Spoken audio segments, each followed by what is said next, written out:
Good evening, everyone. I am your host, Gautaman M., Faculty, Department of Political Science, Kumaraguru College of Liberal Arts and Science. I welcome you to the webinar series Nation Building Through Civil Services from August 10 to 13, 2020, which aims to empower the future leaders for the nation through conversations with civil servants and policymakers. The webinar series is hosted by Kumaraguru College of Liberal Arts and Science, Coimbatore, in partnership with Shankar IAS Academy, Chennai, and Takshashila Institution, Bengaluru. These three organizations excel in their domains. KCLAS offers most unique liberal arts education, including degree program in political science, and has Kumaraguru Civil Services Academy in partnership with Shankar IAS Academy. Shankar IAS Academy coaches and mentors aspiring civil servants, and in the recently declared UPSC CSE result, 201 students of Shankar IAS Academy cleared the exams, that is 25% of the total results declared. The Takshashila Institution is an independent center for research and education in public policy.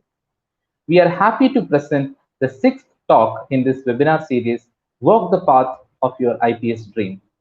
We will have an in-depth presentation on the topic for 1 hour, followed by 20 minutes of Q&A. Please post your questions on the comment section. This session is live streamed in the Facebook and YouTube of KCLAS and the YouTube of Shankar IAS Academy. We welcome all the participants for the conversation on Walk the Path of Your IPS Dream by Mr. R. Aadhithya IPS, 2014 batch IPS officer, currently serving as the City Police Commissioner, Thrissur, Kerala. He is a computer engineering graduate from SRM Ishwari Engineering College, Chennai. He has served as ASP of Attingal and also DCP of Law and Order, Trivandrum City, before he got appointed as the City Police Commissioner of Thrissur. We are so happy and proud to have you with us in this webinar session, sir. Over to you, sir.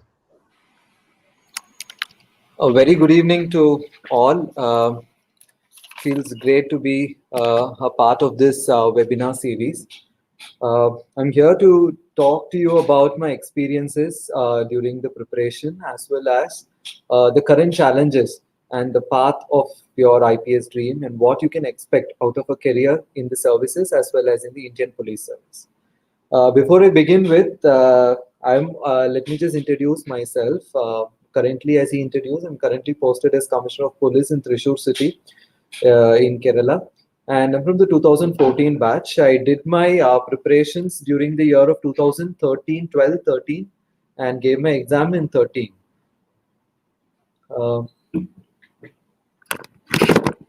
And I gave my exams in 2013. So I was a part of Shankar IAS Academy. That was in the early days of Shankar IAS Academy when it started functioning in Chennai. And I'm so grateful to Shankar sir, though he is today no more. What I am today is just because of this one single institution which has, given me the confidence. The reason why I'm saying is generally people always had a dream of becoming an IAS or an IPS officer since their childhood, and a lot of work would have gone. And it is always, there is a misnomer that you really need to be, an exceedingly brilliant student or an intelligent student of child prodigy to be in the services. But to be very frank, it is something not that, because I was one of the very mediocre students who prepared, who passed out of school, who studied in a very normal college in engineering and came out and worked in a software company like everyone else. So the confidence of playing into this field of services came only when I entered the portals of Shankar IAS Academy, because working in an IT company, I started off in an IT company in Chennai, but then I did not get a great opening in an IT company. Like, as we all know, in every other college, when we generally go into an engineering course, it is always with the dream of getting a placement, or you go for an MS or something like that after your undergraduation. So the same thing happened to me. I also got placed in one normal IT company. But the reason why I took this was something was just not working when I entered that company, because my interest, somehow I felt that it was not inclined to this only after doing my engineering and everything. I felt it was too late by that time, but then I also felt that yes, there is still something, some work that can be done so that to correct this path if I'm not interested. So that's when I entered into, I pounced upon Shankar IAS Academy, because that was when it was there. It was starting, and it was a new institution that had happened. Not many students at that time. So it was a, it and I'm really grateful to my mentor Shankar sir, because he was the only one who trained me. I have not been to any other place. Only thing I know is this person and this academy, and I have just prepared myself in and out of that place. So whatever he used to tell, I used to just follow it so blindly, and I could clear it in my first attempt. So that was something I'm very grateful to this man, though he is no more. My respects are with him. So let me just get on to business. So my experience in preparation as I was, let me just introduce that. So as a normal student, as you know, as an engineering background, you have absolutely no idea about, what preparations is all about, or say what is expected out of a civil service examination. So in a civil, we generally first have this doubt of which optional to take. So that was when my syllabus was changing to this new pattern, and we were the first batch which was introduced to this CSAT pattern, if I'm not wrong. So that was when first optional had to come. So as usual for an engineer, it is always easy to take technical subjects like geography and write, because that is having some concepts and theories, and you can always implement it on the paper, and it's very easy to write on the paper, compared to an arts background student who would be extremely good in writing papers like sociology and public administration. So that's how I chose this preparation to take up geography, and I completed my optional first. So 2012 is when I joined the classes, and first 3 months of only optional, studying only the optional subject. So optional subject, I generally, the advice which was given to me was complete the optional in 3-4 months, and then we start the preparation for the prelims in a prelims come mains in a full fledged phase till December. So that was the advice I got, and I just followed it blindly, and it worked. So completing the geography optional, geography, if any one of you here are interested, or probably might have already prepared, it's a pretty fascinating optional for an engineer, or say for a person with a background in a technical subject. Geography is a very good bit. Considering the trends you will obviously be seeing, because I'm not really aware of the current trend, because at that time geography used to be one of the most sought out optionals for because that large number of engineers used to come out from colleges at that time, compared to public administration, which was seeing a declining trend at that time. So looking at the trend, it is always good to judge, but the best thing to do is to first go through all the syllabus. Though we might be from a technical background, we might also be interested in other humanities type of subjects, which will be extremely useful. So the first thing is to choose the optional very smartly, based on reading the syllabus, and we can Google it out. You can read a few books out of it, and then finally carve out what you're actually interested in, because the interest in this optional matters a lot. Because for the last few years, we've always found that the questions have turned out to be more analytical form rather than being a very theoretical format. So how do we analyze and write the answers to these questions is where we make a lot of difference in this entire process. So choosing the optional is ultimately important. That should be solely based on interest. People generally, we also, there's one set of opinion that whichever is in the trend, just study that optional and go. Or there's one opinion that we choose it based on interest. My opinion is, please choose it based on your interest, because that will help you a lot. For all we know that it'll help you at some point of time, because your analytical skills would still be better in a subject in which you had actually shown a lot of interest. So first 3-4 months of preparation of solely for the optional actually, and will go a long way to help during the mains examination. Then after that was the cycle when we choose to prepare for the prelims come mains, where we study all the different subjects like GS and where history and international relations and all these aspects we study. But then this period of 6 months where you get till December is extremely important, not just from the answering a one word answer or say answering for the prelims, but ideally we should be preparing from the mains perspective. Right? So when we study about a war, say 1857 revolt or whatever, what is the impact of the war that created in those days? I think those are the kind of connotations that we should be thinking about, rather than mugging up facts and stating who took the lead in which place, which revolt took place where, and all these kind of things. Right? So though the timelines and things are still important, we should also be thinking on the analytical lines. What was the economic impact of that particular war? Say, what was the social implications? What implications did it have on the caste equations? And what is the implication today of that particular war in that region? Right? How did the political landscape change? How did castes become dominant in certain places? So such kind of connotations and such kind of opinion making is what is required at that point of time. And the newspaper reading. I think the best thing is to read just one newspaper and one magazine. A monthly magazine would do. I don't. I'm not very aware of the recent trends. That one we used to prepare was just the Hindu and two magazines, the Yojna and the Kurukshetra. And these are the only two magazines from which I have prepared. So there is always a tendency that when you walk out of this academy or wherever you're preparing, there'll always be a bookshop which will try to bring you there. Right? It will try to make you want to go and see those books, the smell of books, and buy new books and magazines and pile up everything. Ultimately speaking, we would never touch anything at the end of the day. It would turn out to be so counterproductive that our entire planning of the preparation would go for a complete toss. So read with the minimum number of books and read with the minimum number of material, and use a lot of internet and Googling the entire concepts would go a long way in helping what we are preparing. A lot of people waste a lot of time in actually buying a lot of books, and I think it's just totally unnecessary, because now everything is online and we don't have to depend so much on them. Rather, we use them very judiciously. The materials that are given in the academy or wherever you're studying, or you say the standard books that we prepare, the basics. So we just need to get our concepts right. Our NCRT books are extremely good in helping us get the concepts right. They give you a very broad picture of how things have to be prepared. So basically, since I was working, I couldn't get that grasp on NCRT books to initially prepare with. I did it in the meantime. Whenever I used to have doubts and things, I used to go back to the NCRT books and learn the concept and then come back to this.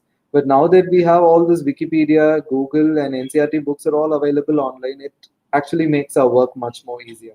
So this is one important takeaway, practical takeaway that we need to take, is not to pile up a lot of books and materials, because at the end of the day, it's a highly futile exercise and it's just inhumane to sit and prepare all these materials. And this is one disadvantage which many people who go to Delhi and prepare face. And ultimately, it has reached a lot of places in Chennai also, where people generally go and pile up books and materials, which is not required. I think our academy, wherever we are preparing, has enough resources, and that would suffice at the end of the day. As well as this mains preparation, so that till December we generally concentrate on opinion making, and our Hindu newspaper, whatever is the editorials that are there, we tend to take notes, and our notes making should be so crisp and short that tomorrow you don't have to sit and read an entire essay.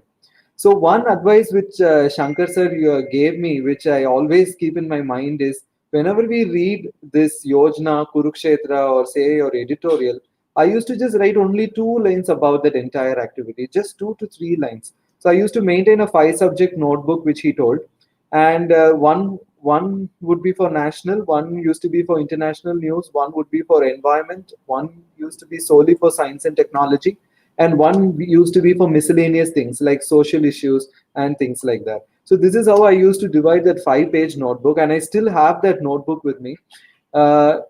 This notebook, I just maintained it for a year, from 2012 to 2013. So whatever used to come in these papers, I used to make a very small note out of it, just 2 to 3 lines from the editorial. And if suppose I need to learn something from that, suppose a new concept has been introduced and I need to understand that, when I have to go to the internet and search and make a note out of it, I also make it in the same notebook. I used to write very small, crisp notes out of it, just 2 to 3 lines, which actually goes a long way. In the entire 1 year, I had to just read that one single 5 subject notebook. And every week on Sunday, sir used to tell me that never study on that Sunday. On a Sunday, you just revise whatever you have done that entire week, as well as those notes that you have taken from the editorial. Because the problem with us is, just a second. The problem with us is we basically read everything and we cut the editorial and we stick it onto our books, we pile up in our files, but we rather never have taken the pains to go back and read that particular editorial. So this way of taking notes of just 2 to 3 lines, what is that conceptual notes, will be much more enough, because at the end of the day you revise it every week. When we revise it, this will highly come in handy at the time of writing mains. Because when we write mains, we are writing an answer not from a theoretical aspect, but from an analytical aspect. A civil servant is not expected to give theories and is not expected to know things by heart and mugged up and what is the exact figure. He just needs to give an analysis. But we need to bear in mind that to give an analysis of a particular concept, we really need to study the data of that particular concept. Tomorrow we say an agricultural technology has newly come up, and how this is helping in improving the efficiency of farming would be the question. So we can always say that this has new technology, this has new metallurgical equipments which are used in it, and this kind of manufacturing is being done. Those are all theoretical aspects, but that is not expected out of a civil servant. It is asked. So we need to know how many hectares of land has been plowed using that technology. With this technology, how will that be increased, or how much time hours, how much man hours are we saving in that particular technology? These things are what is required when writing a mains exam. So when writing a mains exam, so to know this, we really know to know certain basic data which your books like magazines like Kurukshetra will give, or your Yojana will give, where they quote things from the national survey, right? They quote it from very authentic sources, rather than compared to other internet sources which will give you a combination of different private agencies data.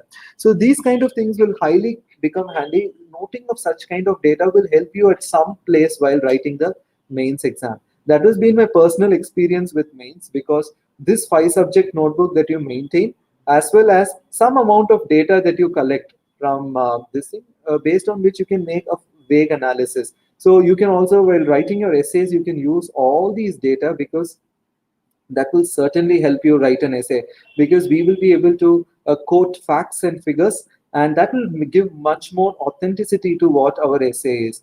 But this doesn't mean that we go and write some data which will be totally wrong, something that is related to when you're quoting from the National Sample Survey Organization or some agricultural office survey or something like that.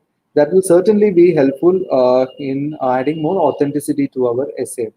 So then another thing is, when December reaches, we generally stop our preparation for mains and we start concentrating on our prelims. So the test series begins. The best thing about test series is, what we should do is, whether we are prepared or not, we must attend the test. I think that much of guts we must have, because that was another advice which sir had given me, and which I took it very seriously, because during this time I never had any what to say. I was very new to this field. I never had many friends around in preparing for civil services from my college or anywhere, and it was very naive at that point of time in my college. So the only person I relied on was Shankar sir. So he used to tell me that whether you like it or not, whether you're prepared for the exam or not, say for that particular chapter or not, you just come and sit and write. So that will give you an absolutely a lot of confidence. Just don't worry about the rank or whether you have attended it correctly or not. But then I think you should make it a point to go and write. Some questions will come. You will know how to better analyze, how to choose and judge between the options. These things will practically get and sink into your head only when you're actually going and writing a test series. So whether you're prepared for that day's test or not, make it a point to just go and write the test, and compulsorily sit for the test discussion. This is something which most of us will never do, because we always have this opinion that okay, test is over, let's wait for the result. They are anyways given the answer key to us, so we can do the analysis at home. I think it just doesn't work that way, because when we go to a test series, when we sit along with people and write the test, and when the discussion happens, it's hardly an hour discussion. So when that discussion happens, we actually get to know what people sitting next to you think, in what lines do they think. So how can we align ourselves in a neutral manner? Is ours right or theirs is right? So we get a thinking, we start thinking in those background, and it will certainly help us to a very large extent. So writing test series is another very important aspect. And then going for the prelims, and then obviously comes your main. So once your prelims is over, please do not waste any time, because I did that mistake of wasting some 2 weeks, because I'd given mains, prelims, and I was quite sure that it was a comfortable cutoff. I wasted some time, which I really found it very difficult at the end of the day to make up. So that was the first time when this syllabus had come, and we had found it extremely difficult at that point of time. So all this kind of analysis-oriented thinking will certainly help us in writing the ethics paper, which is paper 4 of GS, because that is a very new conundrum. It gives you a very new kind of a perspective to the exam. It's a very theoretical based exam, but we will be able to write it only if we have we have developed an analytical skill over that period of 1 year. So this is 1 year period, because if, predominantly for engineers, it's always a binary, a one or a zero. Or you just know the answer or you don't know the answer. It's a figure and a value, but we have never been trained to think analytically. That is how our engineering syllabus is also made. It is made in such a manner that we never think out of the box, and we have a question bank which arrives during every Anna University exam or your college exam. So we are never trained to think that analytically, except for some quantity when you go for your placement. So basically, this 1 year we have to train ourselves to be analytical thinkers, so that we tend to write our answers in a more opinion making fashion, rather than quoting theories and facts and figures, because that is not what all is expected out of a civil servant on the field, right? So and then goes the interview. And also for the interview, if you are into the list, please start preparing on day one. If you're into the interview list, and then please go in for the interview. A lot of confidence is required for the interview. I was very I scored very low marks in the interview, because it just didn't work out for me on the day of interview. But then still somehow my written was there, so somehow it was just managed.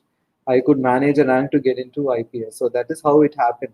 So in the interview, the common mistakes which I did was basically, once the mains interview list was clear list was prepared, I wasted 2 weeks to 3 weeks of my time doing absolutely nothing, just rejoicing on the news that okay, I've got selected for the interview, as if I've really got through the entire process. This is a big mistake which I did, for which I paid very badly in the interview, because my preparation levels were extremely low as far as the interview was concerned. This is one very big mistake which I did, which I hope no one does it again. And the next thing which I did was, on the day of interview, there was a panel called Alka Sirohi, if I don't remember it correctly. It was a pretty difficult panel to sit for the interview, because the kind of questions, and it was a very stress-oriented interview. It is better to train yourself for a stress-oriented interview, because even if it is easy, okay, you can be laid back. I was not trained basically for a stress oriented interview. Basically, I did not spend much time on preparing for that interview, because I thought, okay, we can just get through somehow. And never blabber anything unnecessarily in the interview. You say, if you don't know anything, it's better to just say, I don't know, and surrender, rather than beating around the bush and leading to further consecutive, very embarrassing questions, which we can avoid to a large extent, right? And so all this will come in handy. Your analytical skills, everything will come in extremely handy at the time of your interview, when you're actually going for the interview. So next is probably now that we have spoken about little about preparation, I basically wanted to share only the wrongs which I did, because you must have already heard a lot about how to prepare, and you've been reading a lot of blogs and all that. So I just wanted to share only the basic mistakes which I did during my preparation days, so that you can also work and think about it, how to overcome in case you're also facing such difficulties, right? So the next is, let's just talk about the current job that I'm doing. To be very frank, my IPS IAS was my first option any day, but today I never regret being in the IPS. I didn't want to write the exam again because I felt that let's just be done with one attempt. So IPS was, I just don't regret, because IPS is one job profile which has a lot of challenges that you face on a daily basis. If you are a person who is more inclined to have a lot of surprises in life, say more challenges every day which comes and goes, and you cannot cling on to one single place and work. If you have that kind of a nature, then IPS is certainly your cup of tea, right? So IPS is the work culture. Generally, the work culture that we see is, we all have this misnomer that we have seen a lot of movies, Singham, Dabang, everything we have seen, where we have fascinated IPS officers through heroism. But in reality, things are pretty much different, and it's totally poles apart, right? So we generally fascinate ourselves, and we think about it at such kind of, a very masculine thing that we're actually doing. But generally, it is not a very masculine kind of an activity that we're doing. We are not talking about heroism here. We are not talking about masculinity here. We are talking about police as a service to the society, right? A police is also a functionary of the government, which does certain forms of services to the society, like maintenance of law and order, the detection of crime, which are the main two wings at what police is doing. Today, police has manifested itself, it has changed wings, it has gone into new avenues like community policing, cyber policing, forensics, and things like that, right? So this is how we generally work in an IPS, in a police department. So we should just, I think, keep aside our thinking of what IPS is, we have seen from the movies, and what it is actually in field. In field, it is a much more tough and a challenging scenario. Basically, IPS is meant to lead the force, right? IPS, the first posting, that the longest posting that any IPS officer gets is being an SP ship, say the superintendent of police, which I'm currently holding, right? So this is the longest period generally for an IPS officer, spanning over 9 years. And this is one period where you get to make a difference in the society, where you hold charges of districts, where you tend to impact the lives of people through different ways, right? So through a law and order also, we impact a lot of lives. Through traffic management, we make a change. We through detection of crimes, we make a lot of societal change. Say through community policing, we are actually getting into people's homes. So that is the level to which IPS is actually now widened its scope. Earlier, people used to think that these are all concepts of the other services, and we should not be doing. But every service has its own beautiful peculiarity, around which people are actually today working around, right? So generally, a career in IPS is much more fascinating. And if you have a flamboyance, or if you have an urge for the uniform, I think you must make your headway into the IPS by giving it as your top option, or say your second option, or whichever one that you might think of. So in southern states, basically, where there is a lot of human right consciousness, where human rights play a very important role, the IPS certainly has changed the way it has functioned. The police departments have changed the way it functions. Today, we are recently talking about the Thuthukudi, the custodial tortures. I think custodial tortures have existed in this entire country throughout, but we cannot take advantage of that situation today. Right? Today, human rights violations and human rights consciousness, somehow the society in, say, Tamil Nadu, Kerala, and some parts of Karnataka at least, these things have, ingrained into the people. The citizens are much more aware of what their rights are. So we generally are there to preserve the rights of people. We do not take the rights of people into their hands. We need to understand that there is a general perception among people that police is one organization which can be ruthless and which can be inhuman and things like that. Probably we cannot blame it because that is the way it has been portrayed in movies. It is the way it has been portrayed in a large sections of the media, and that is how it has reached a lot of people. But ideally, that is not the case. Police is one organization which is in direct contact with public 24/7, 365 days. The police station is one smallest unit of the police department which is in direct contact with your general public representatives, the general public. It directly impacts their safety and security. The police is there to help them even in any form of an emergency. Let's take the case of this COVID 19 crisis. The COVID 19 crisis, anyone would think, is basically a part of the health department's job, right? And that's perfectly right because we are not trained to treat anyone medically, but the police has a long role to play in cutting the chain of this virus. We have been involved in a lot of uh, activities in COVID containment. In COVID containment, as you must have heard about the Kerala model of COVID containment that has been propagated throughout, has been a very successful model. And in this, police is being one of the very important verticals which has, implemented the lockdown so strictly and so stringently that the chain of the virus was immediately cut, and we could flatten the curve during our second wave of the virus. Let me give you a very simple example of how we immediately in this COVID-19 crisis, how we have been, impacting things. As you know that the India's first case was reported in the current district where I am there right now. It was reported India's first case of COVID-19 was reported in Thrissur district. This was way back in January 30, some 8 months before it was reported. So we never had an idea what is COVID-19. All we knew is that some news is hanging around that in Wuhan some virus is running the show, and we do not know what to do. So immediately, how the police had to react into it.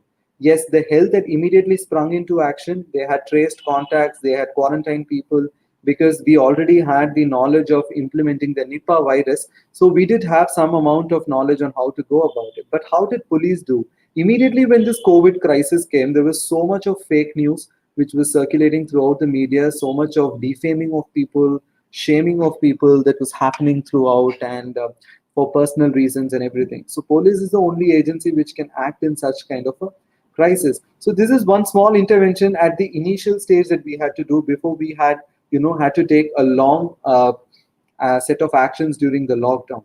So police is a very important organization of any state which cannot be done away with, basically because the maintenance of law and order and the detection of crimes forms one of the building blocks of development in a state, right? In a state where there is utter lawlessness, if you can just excuse me for a minute.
Am I audible? Can I continue?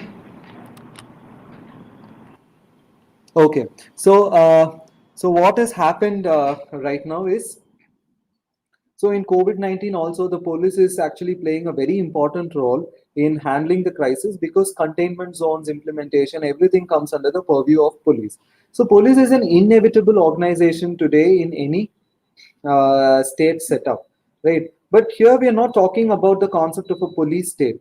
A police state is a very ruthless and a very it has been given a very ruthless meaning, which we are not talking about today. We are only talking about how police can function in a democratic society. So we need to turn our ideas towards how we are going to develop our systems for working in a democratic society. Today we work in partnership. Police has moved away from the long days of being working in silos, but today police works in partnership. Let me give you one more example of a partnership of police and education. You must have heard about this community policing initiative called Student Police Cadet. It was initially started in the state of Kerala, as you all know, and today it has become a nationwide project. This is a partnership between the police department and the Department of Education. So through this program, we are trying to give you a social intervention into the children of tomorrow, right? Today's children, basically. So we target the adolescent population who are in the 8th grade and the 10th grade, and we call them student police cadets, similar to the NCC kind of program, but that has been tailored completely for the police needs. So what we are looking at is not recruiting children into the police department, but what we're looking at is giving them a social thought, initiating a social thought intervention process at the very early stage, so that tomorrow they become an assets to the society rather than becoming complete debts. Because we know that there is a drug menace is happening, children get into different forms of sexual abuses, and these are all one of the main reasons why a lot of criminality increases in the society. A criminality in a particular locality can considerably impact on the development of that particular society. We can find so many pockets when we analyze in our own city or our own town, wherever we live. We can find why are certain pockets of the society, certain pockets in our town are not developing. It is probably because the criminality quotient in that particular locality is extremely high. There are law and order issues due to communal feelings or due to political feelings. These are all high. But how can we get around that? So all this ultimately is impacting the development, be it any form of economic development or human development, whatever be it, but it ultimately has an impact on development. So in all these wings, police has a very important role to play. Law and order is solely the police prerogative. Criminality is solely the police prerogative, right? But to prevent criminality, police alone cannot do it. Today, it requires partnership. Gone are the days where police would go pick up someone, put him into the jail, and the process is over.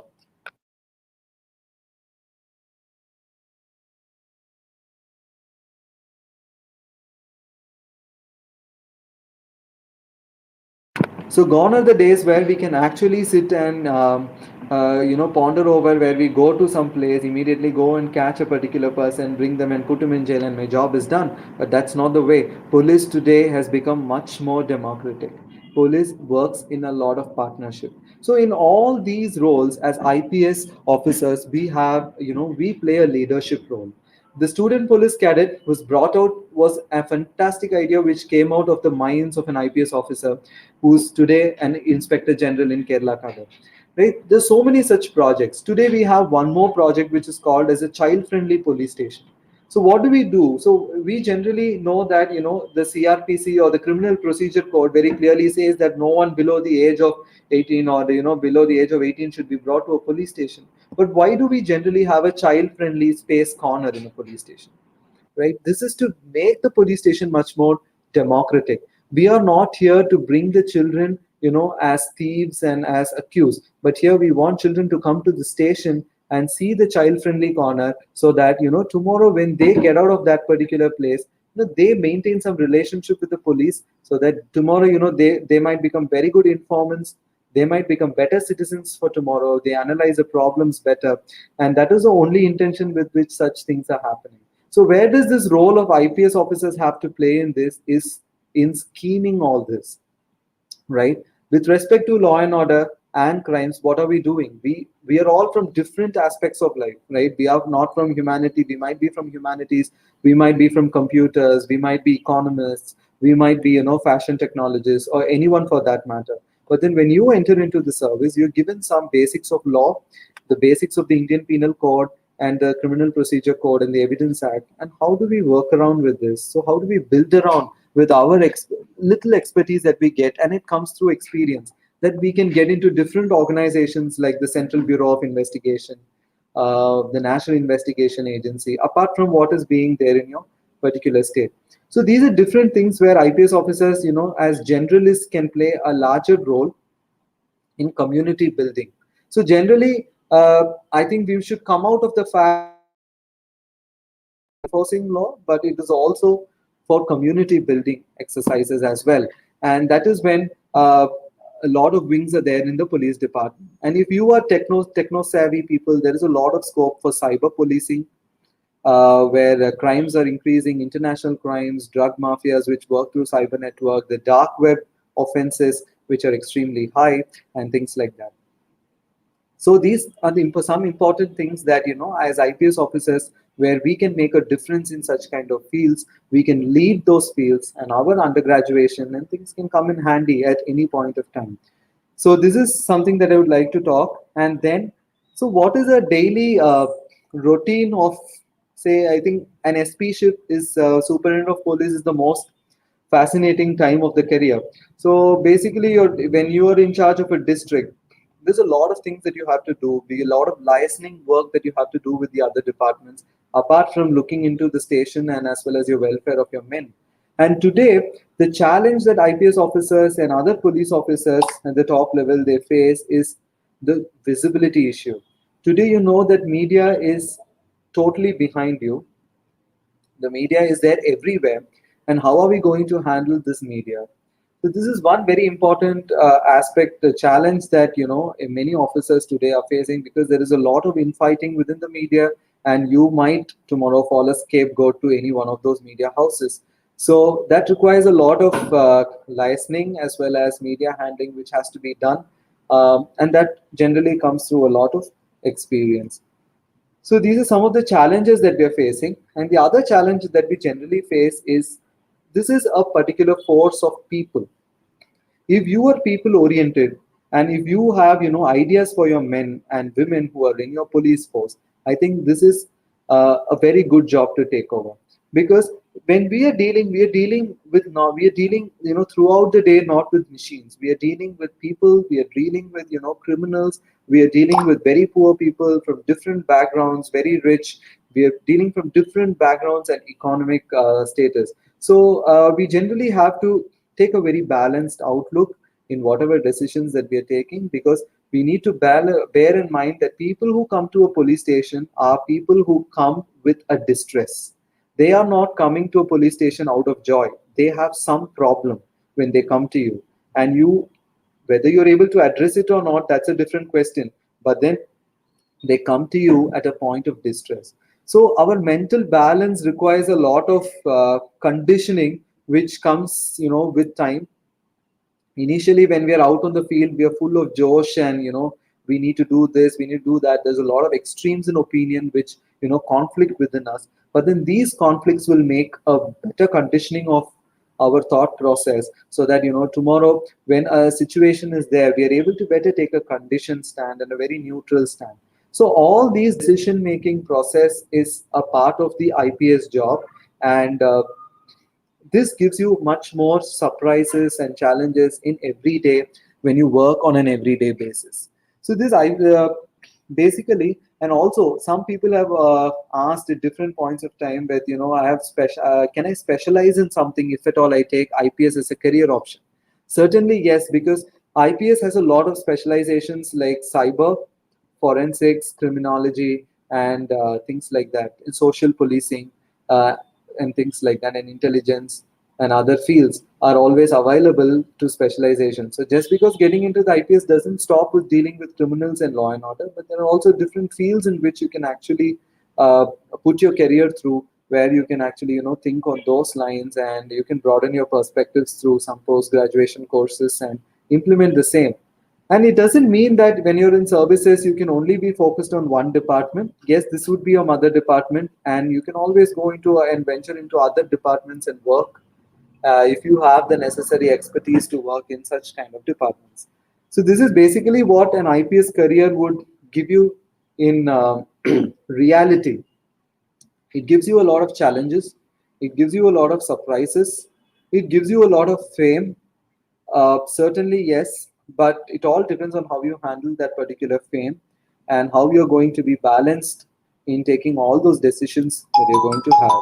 We need to bear in mind that we really have to, we are dealing with people in distress, and we need to talk to them gently and taking the way forward for them, because you're going to impact lives. You're going to impact the social status of a person. You're going to impact the social status of an entire locality and the society together. And that is where, as a leader, the IPS plays a very important major role. And that is why, after so many years of independence, and since the British times, IPS as a fraternity and as a service has stood the days of time and has changed itself in different connotations. From the early days of strict policing and strict and the inhuman face of police, today it has changed to a much more humane force, focusing on social policing and community policing, keeping people above everything. And that is where the IPS fraternity has gone a long way in helping others. Uh, so I think I've shared much more of what I had got to tell you, because I just thought I would share of the culture of being an IPS and its relevance today, rather than talking about what I'm actually doing today. I think that is of totally not relevant, because IPS as a fraternity is a very fascinating job to do. It's full of challenges. It's full of great things to do, and you can make a lot of impact on people and the society together. People will remember you not just for a few years, but for generations together. People will remember you as well as whatever service you did based on the impact that you've created. Not just people, and police as a huge force. The entire force in that particular district or the state will remember you for your contributions. So I hope to see a lot of people here. If at all you're opting for this as a career path, please do take it up, and I'm sure uh, it will give you a lot of opportunities to fly very high. And I wish you all the very best. I think we can take some questions now.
Yeah, can we take some questions, please?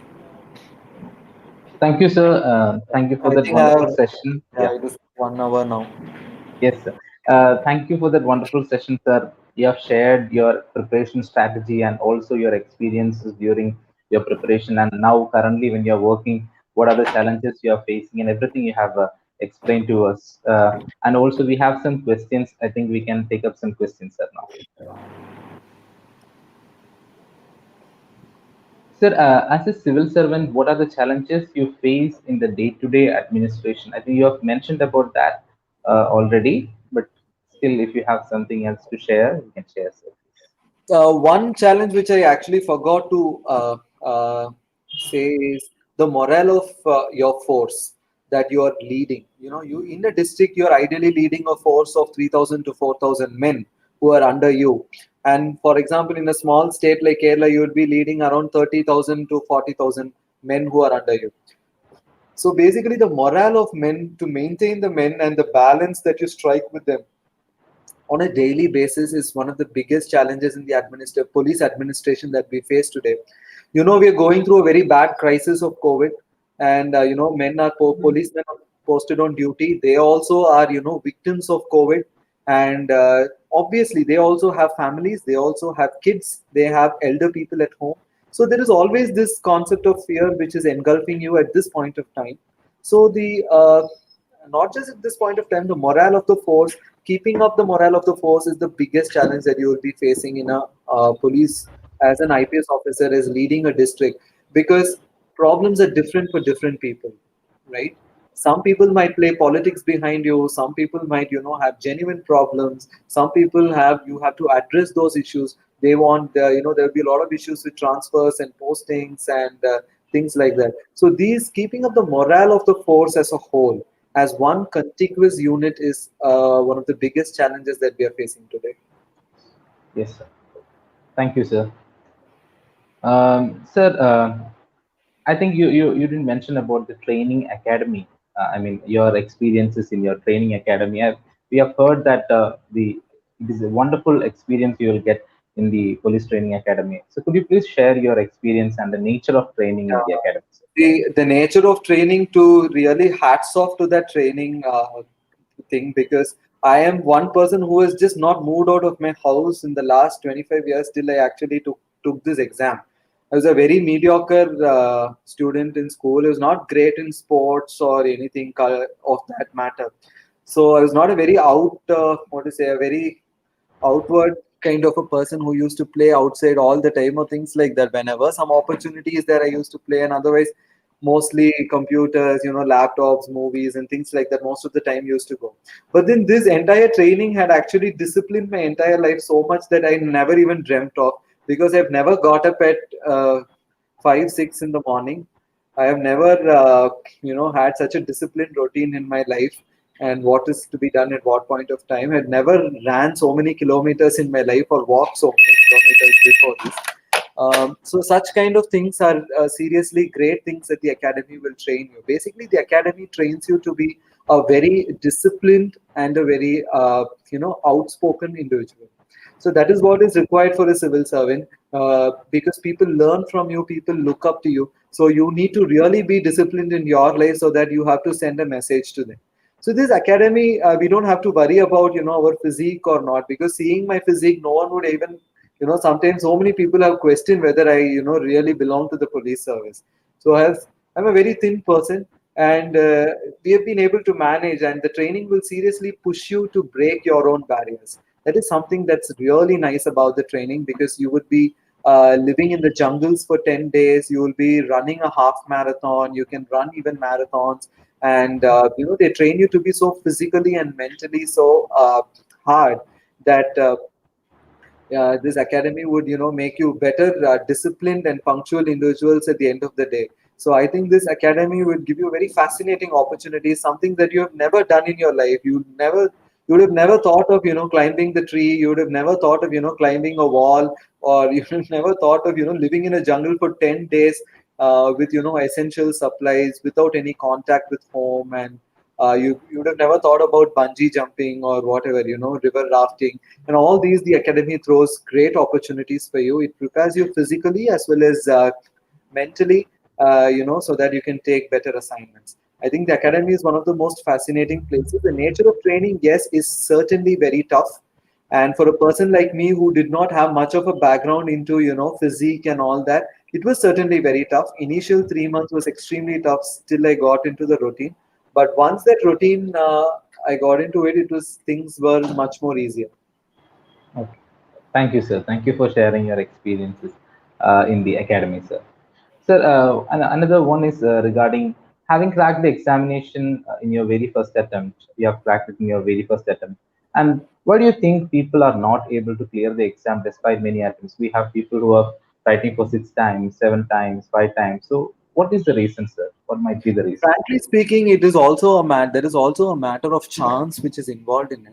Most of us, we have this idea that we have to do only hard work, but then I think there's a lot of importance that we need to give to smart work also, because we really need to balance out our time and change ourselves for the need of the day, rather than sitting on the traditional level of preparation and the traditional forms of preparation.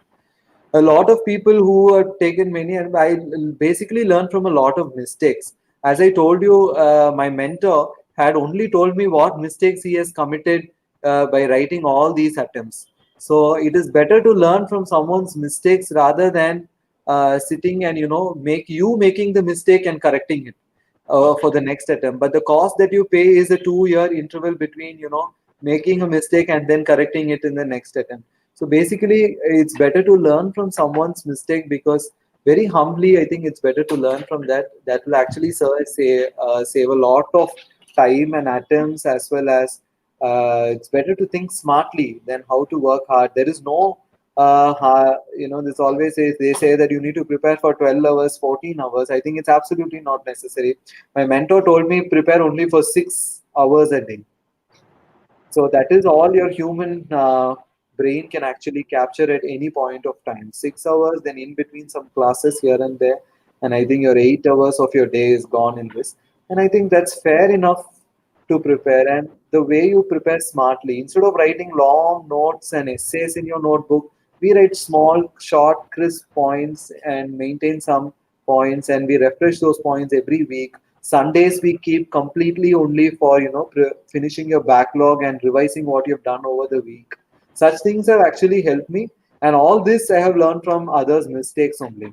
So it is very good to learn humbly from others' mistakes and go the way forward, rather than you making a mistake in one attempt and then sitting and correcting it by the time a next mistake comes. So it is also good to discuss it with your friends in your preparation, because some people have this isolation concept in civil service preparation. They tend to keep themselves completely isolated and prepare, and they totally cut off from the out of the world, and they become philosophers at the end of the day when they finish the attempt. I think that is not necessary. Only when we discuss constructively with what people are doing, we'll actually get to know where the mistake is and how we can correct ourselves. Such things will certainly help us in reducing the number of attempts. Yes. I think this message will be very, very helpful for the students who are preparing again and again. So another one is about the mental health during the preparation time. I mean, very confusing. Many distractions will come for the aspirants. So, how much important it is to keep oneself in good mental health during the preparation, sir? See, mental health is very important in a sense that we really need to have a hobby with us. Uh, so that hobby will actually keep you going through these tough times, because every day you're preparing. My schedule on a particular day would be like, I used to get up at 8:30. I used to get up in the morning, and 9 to 10:30 I used to do my complete newspaper. I used to finish off my newspaper, and then I go take bath and everything. I finish, and then by 11:30 I sit. 11:30 to 1:30 is my first session for the day. So 1:30 I eat, and then I take a small nap for half an hour, because that your brain requires some time to to settle down. And then 1:30 to 2:30 I take a small nap here and there, and then 2:30 to 4:30 I do my second session. So after 4:30 I ensure that I take 1 hour of good gap. That 4:30 to 5:30 I do something which I like, listening to music or watching a movie or watching a series or whatever you like, whatever is your hobby. I think it's better to keep that way going, because otherwise your mental balance will not be reached. And then start my preparation at 6:30 to 8:30, and then my dinner, and then from 10 to 11 I just do my backlogs, whichever I have not done for that day. So 6 hours of constructive preparation with gaps in between. And I did find it difficult to get into the schedule, but this schedule worked for me. I might not work for others, But this is one schedule which I followed, and I used to hit the bed by 11 p.m. And a good sleep throughout the night is extremely important because generally, if you're a late night reader and late night worker, then it's fine. But then I generally work throughout the day and sleep peacefully at night. That is my idea of preparation. So keeping in one's good health, certainly we need to, create a hobby for ourselves or continue the hobby that we are doing in between so that it keeps you in good mental, balance. Thank you, sir. Sir, another one is regarding the focus and how focus is important for preparation. Especially, distraction is a problem that all aspirants face during their preparation. So, how did you manage to avoid these distractions, sir? What was the strategy you followed? See, basically, phones are the biggest distraction. So we really need to. We cannot say that we cannot live without phones today because we really have to be connected to people. So the lesser we, we really need to be focused on what we are doing. At least for those 2 hours when you're studying, you can keep your phone aside and focus on the study. Put it on silent mode and let it remain somewhere. We are not going to get calls which are going to be of total emergency. So if that is the case, getting away from phones is certainly something that we have to practice at that point of time, because onto the phone, then you never know how your time is going to get wasted. So onto the phone, you should never waste such times. Once in a while, I think you can go out, eat, and you can have your normal life. I think the more we think about distractions and mental health is when we are trying to move away from a normal life. We can continue to live our normal life at the same time prepare. I think that is where our success lies. So live your normal life and squeeze in your preparation of 6 hours to 8 hours into that normal life. I think the problem is solved. Yes, yes. Sir, in an administration, I think diplomacy is really important. When we talk about IFS, we say that it's foreign diplomacy. So, what is the role of diplomacy in police administration, sir? How it is helpful? The police administration, we really need to think in which situation we need to apply diplomacy. Certainly, in a communal situation, when you're talking to settle a communal problem, diplomacy is the only thing which works. But if you're trying to settle a big law and order outbreak of two gunda gangs and anything, diplomacy obviously doesn't work. So there is a difference. So in which situation we are going to apply diplomacy so that you're going to prevent a lot of repercussions which might which might not occur. And in some places where we have to go in for strict lawful enforcement, so that is we cannot use diplomacy at that point of time. So basically we need to segregate ourselves between what is the need of the hour, whether curtailing it at this point of time is the need of the hour, or which will not give rise to any problem, or use diplomacy and then solve the entire issue, because some solutions are not immediate. A communal solution, a communal problem, the solution to a communal problem is not an immediate solution. It is a long term solution. There are different aspects to it. Social development is there, political development has to happen in that particular place, people's attitudes have to change, there should be businesses, economic participation of people, so that people's mindset changes. So it's a long term change. So police as a single organization cannot handle all this. So police will ultimately defer to doing a diplomacy talk. They're settling the problem for the time being. Take the issue at the higher instance where you can involve the partnership of other departments. So in such situations, only in police diplomacy works to avert a law and order problem. Suppose, for example, in an anti-Gunda scam where there are two gangs which are fighting against each other, diplomacy doesn't work. We have to go in for a strict lawful enforcement at that point. Okay, sir. Sir, any general advice to the students and aspirants out there, sir? My general, I don't want to give any advice. I think there'll be a lot of advices which are going on. I think we should just be normal. We should just live our normal life and try to bring in our preparation into it, try to reduce our distractions a bit here and there, but ultimately we should have a life for ourselves at the end of the day. We cannot so many people will get into this mode of preparation and lose a lot of things in life. I think we should not do that. Continue to have the hobby that you're doing throughout.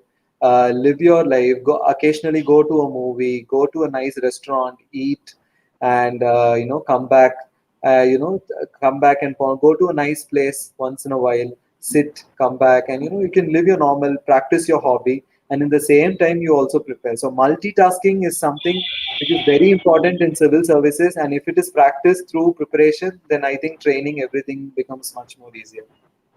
Yes, sir. Thank you, sir. I think you have answered almost all the questions. I Thank think you. now we can move on to our concluding remarks.